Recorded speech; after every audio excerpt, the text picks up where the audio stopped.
தெய்வமகள் கிடச்சிருக்குமா அப்படிங்கிறதே எனக்கு தெரியல அப்படிங்கிற மாதிரி சொல்லியிருக்காரு பல இன்டர்வியூஸில். அதுக்கப்புறம் 2020 நாயகி அப்படிங்கிற சீரியலில் எழில் அப்படிங்கிற ரோல் பண்ணியிருக்காரு.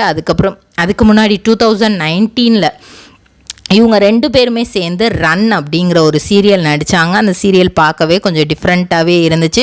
ஏன்னா ஹஸ்பண்ட் அண்ட் ஒய்ஃபாக இவங்க பேர் பண்ணி அந்த சீரியலில் ரொம்பவே சூப்பராக பண்ணியிருப்பாங்க.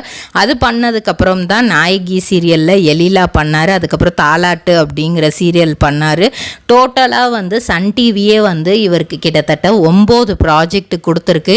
என்னதான் மற்ற சேனல்ஸ் இவருக்கு கொடுத்துருந்தாலுமே சன் டிவியை எப்போவுமே அவர் மறக்க மாட்டாராம். ஏன்னா அந்த ஒரு படத்துக்கான சான்ஸ் பாக்கு மட்டை தயாரிக்கும் மிஷின் கிடைக்கும். அதற்கான ரா மெட்டீரியல்ஸையும் வருடம் முழுதும் நாங்களே சப்ளை செய்து வருகிறோம். நீங்கள் செய்யும் தட்டுகளை நாங்களே எடுத்துக்கொள்கிறோம்.